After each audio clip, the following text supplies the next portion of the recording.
You good? I got my T-shirt on. This is a chance for you all to stare at my chest. It's the one show ever where I'm like, look at it, okay?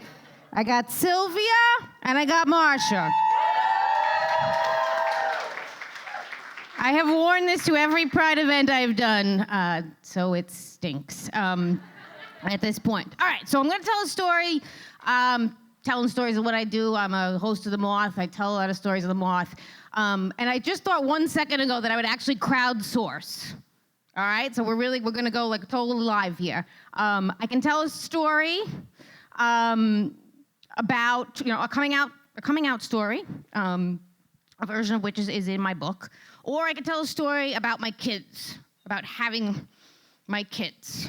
All right, if you're on this side of the room and you want to hear the coming out, all right, we'll do it this way. If you want to hear the coming out kind of story, cheer now. Ready, go.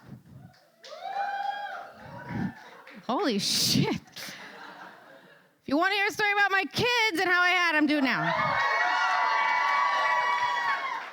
I am mind blown, queers. I am mind blown. But fuck it, all right? You asked for it. Here we go. All right, so I have 2 sons. I have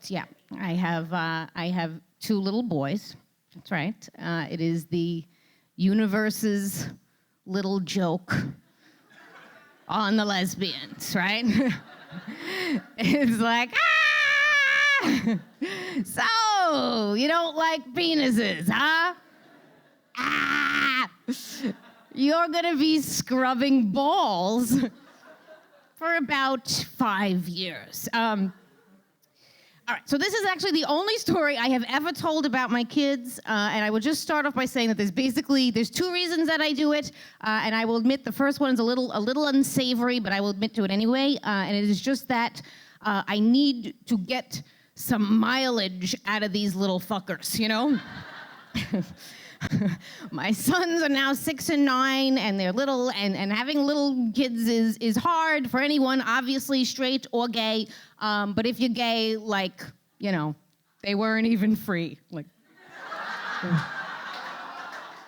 it's terrible. That's terrible. All right. No, that is obviously not the real reason I'm telling this story. The real reason I am telling this story is because so many people ask me, right, how I went about acquiring these little penises. And so this is like, it's like part story and then it's like part public service announcement, It's like lesbian baby making 101. Okay. Are you ready? All right, so for the first one, it was actually very easy. It was very cut and dry. My wife and I at the time, we went into the doctor. We were like, we want to have a baby. They were like, great.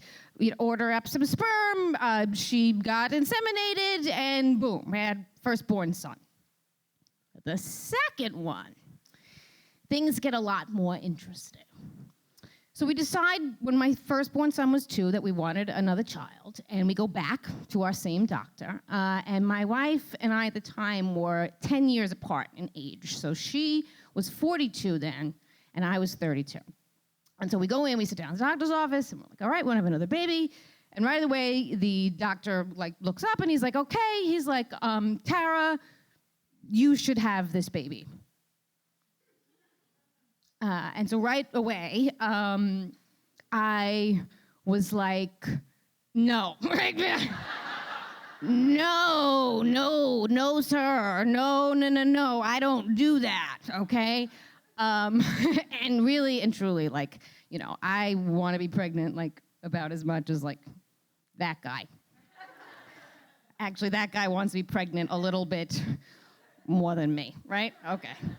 But the doctor goes on and into all of the medical sciencey shit as to why, because of our age difference, this is a better idea, and medical sciencey shit, and the baby, and da-da-da-da-da. And he basically convinces me to go home and think about it for the night. And I agree to do that. And so my wife and I go back to our apartment, and she decides to give me some space, right? And she just leaves me alone in the apartment. And I'm trying to I'm actually like really trying. I am trying to hype myself up into this idea, except what I am doing, right? The act of what I'm doing in my apartment, like the only thing I can compare it to is like the same thing that I did like the night before my varsity softball championships, right? Like I'm walking around the apartment, I'm going, let's go, pregnancy in the clutch. Let's go, we can do it, pregnancy, right? And I'm like, come on, and I go over, and we have like a full-length mirror, and I'm actually like looking at myself in the mirror, and I'm puffing out my shirt, right? And what I'm doing is I'm not just imagining myself pregnant, I'm imagining somebody else like seeing me, pregnant, and I'm going like, you talking to me? You talking to me? Like you talking to a pregnant lady, right? Like other women, they go home, they knit booties. Like here I am, I'm De Niro in Taxi Driver. Okay. Shock of all shocks, it works. I decide to go through with it. Decide I'm gonna do it. And so I have to get this preliminary blood work done. Those results come in, I get called up at the doctor's office, I go back, I sit down, and he takes a look at it, and he goes, okay, and, shuts it, and then he goes, all right, Tara, so you have a fertility problem. I said, yes, I know, it's called being a lesbian. What am I paying you for? And he's like, actually, you have another one.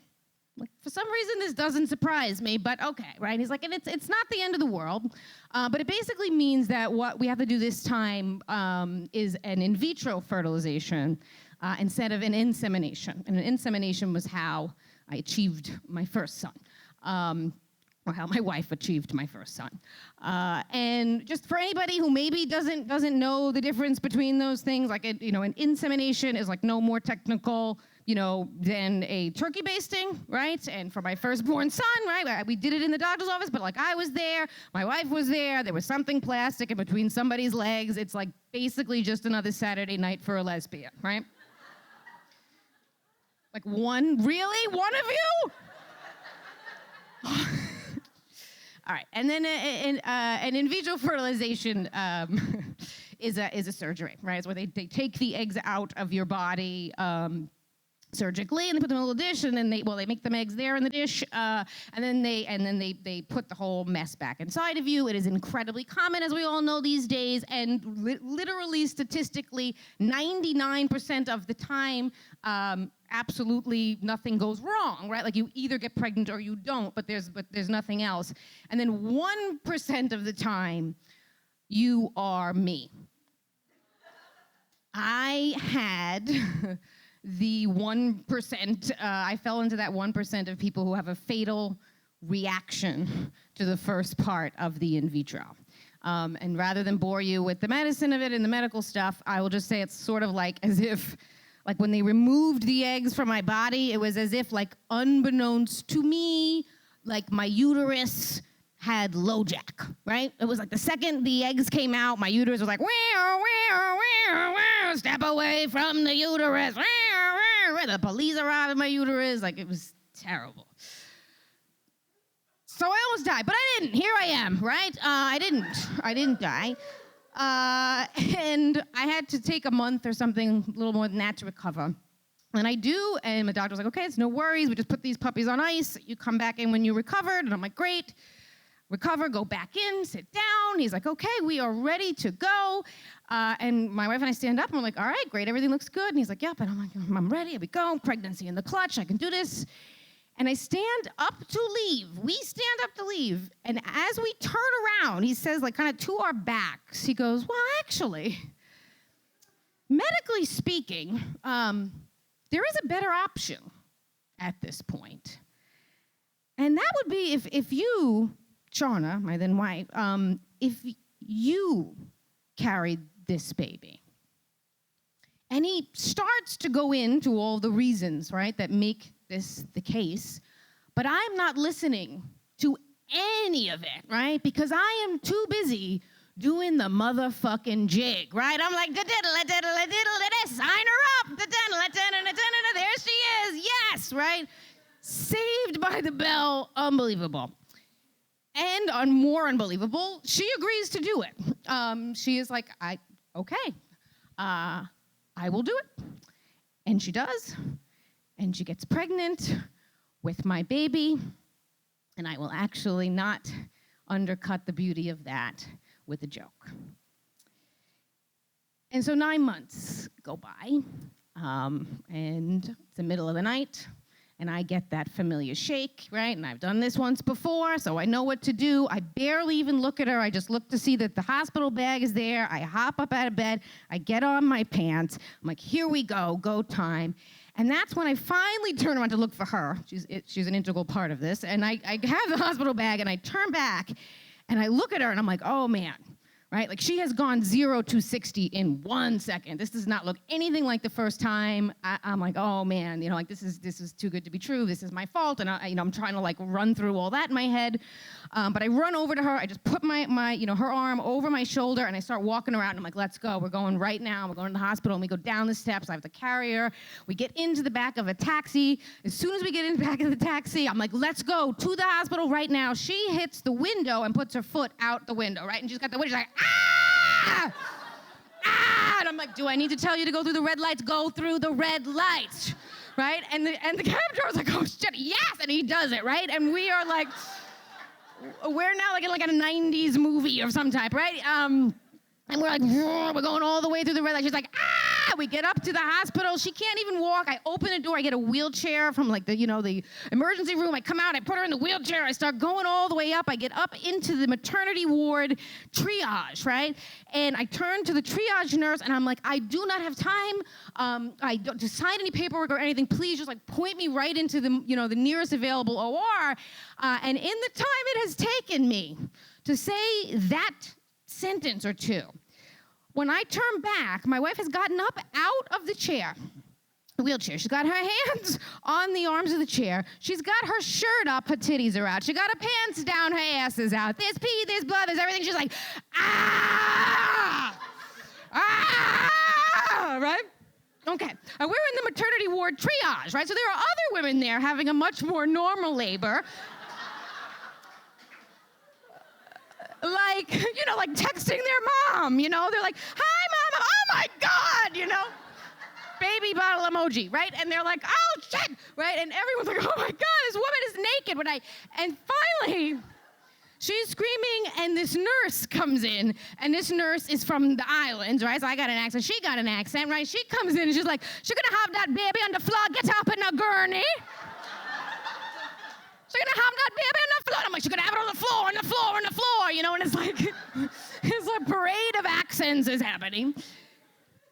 And finally, they do. Get her on a gurney, fly her into a room, and 2 seconds later, she gives birth to my second son. Yes. A perfectly healthy little guy, who I still think we named in vengeance. My firstborn son is named Ray Clancy. He'll like punch you in the nuts, right? And my second guy, we named him Harry. Harry Clancy, right? He will sell you a used Honda, All right, guys, thank you so much. Happy Pride.